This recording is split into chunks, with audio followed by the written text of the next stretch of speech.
Have you been thinking about taking a Disney cruise on the newest and largest ship, the Disney Wish?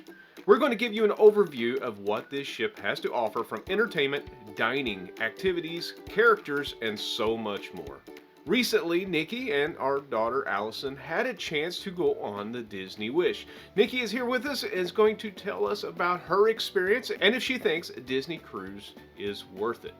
So recently, you got to go on the Disney Wish and you left me at home. I'm sorry. So we have you here to talk about it and to give everybody your first impression. So we've been on a lot of Disney cruises before, and this one is supposed to have an entirely new experience from what they've been talking about. What was your experience on it when you first got there? Your overall impression? It's beautiful, for one. It's very different. It's a very different feel from the other ships. So I've been on all the ships. I've been fortunate enough to see them all. And this one just blew me away. It has really cool theming. It has a really neat setup that kind of breaks things up. So where the other ships, you can get on the ship and within the afternoon, by the time your room is ready, you've explored the whole ship for the most part. You can't do that on this one. We only had a 3-day cruise and I still didn't see it all. And they also had some new restaurants, and you got to sample those. I think pretty much every restaurant on here is different from the other ships. Really? Even the buffet. Really?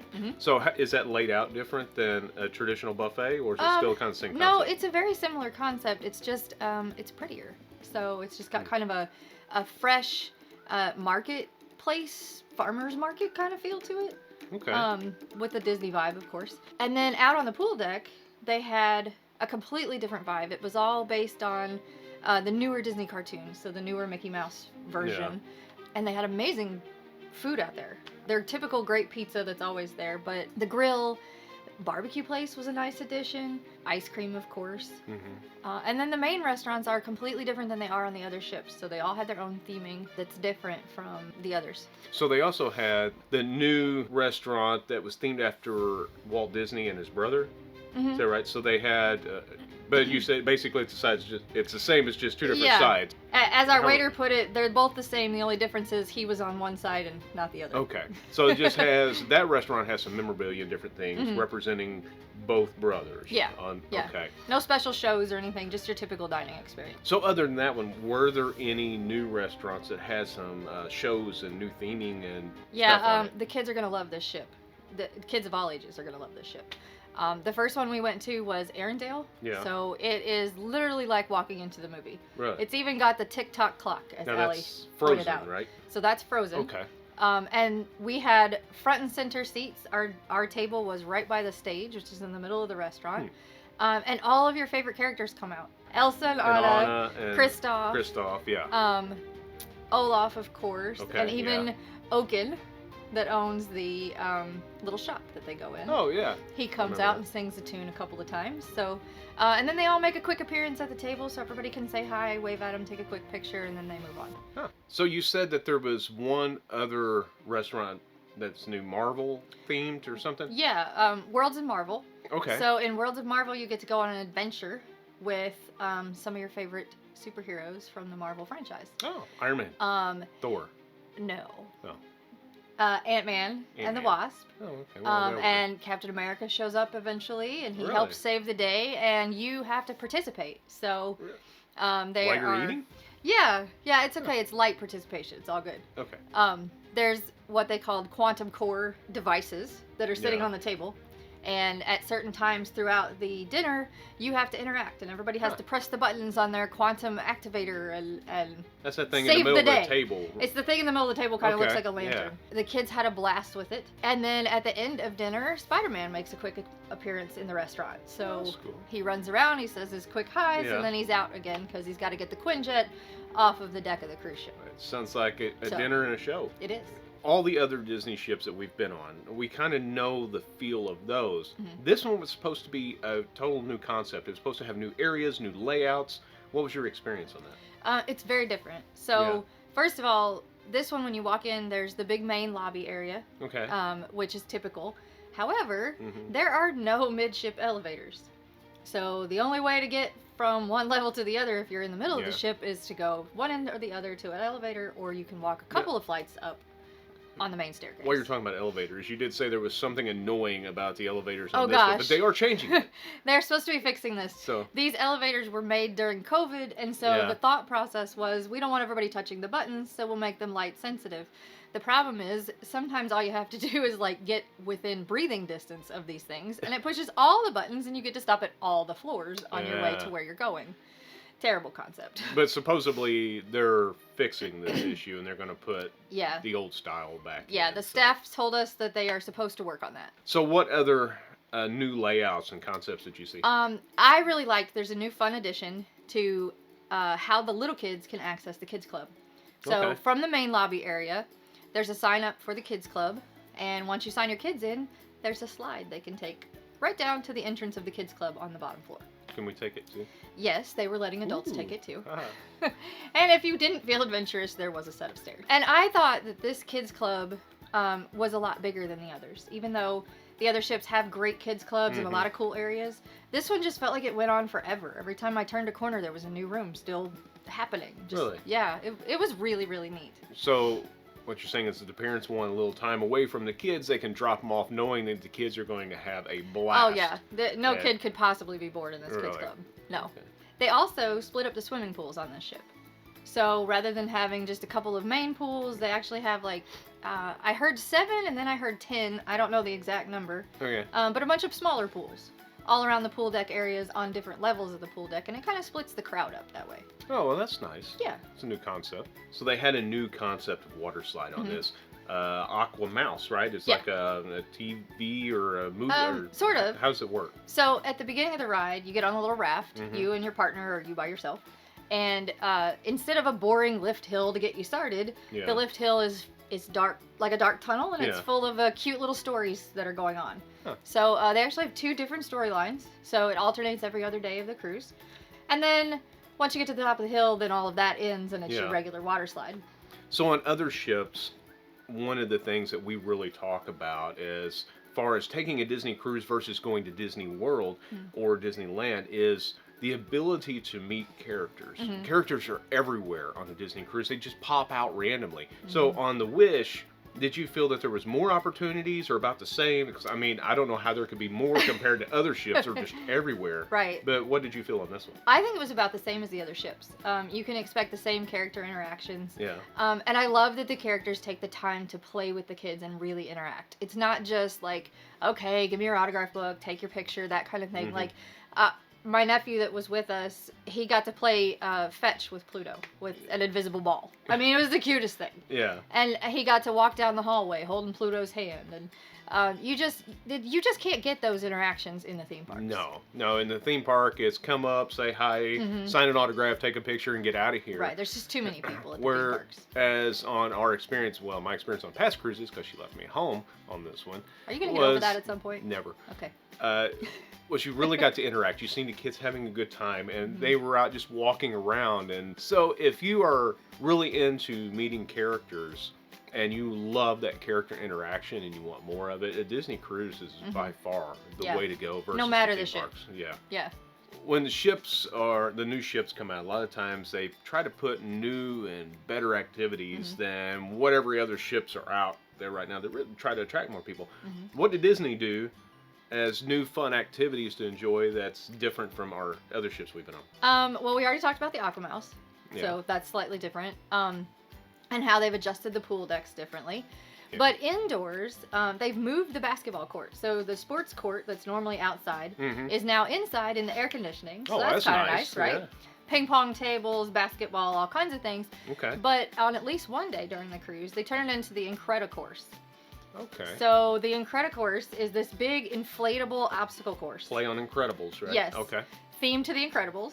It looked like so much fun. When we were there, they were about to do a competition between families. Okay. But if you didn't want to participate in the competition, they also had free play afterwards, so you could just race like your favorite family member or Yeah. something. Yeah, lots of fun. The only requirement was a little height requirement and Yeah. bring some socks. Talking about activities, there was one that you and I remember Allie mentioning. Yeah. And that you mentioned as well, some scavenger hunt. What was that It was about? so much fun. So on your phone in the Disney app, there's a new feature that they're kind of beta testing, but I hope it stays around. And you could go on an adventure around the ship. And so there were like 4 or 5 different ones to choose from. Okay. The one we chose was Tiana themed, so it was all Princess and the Frog.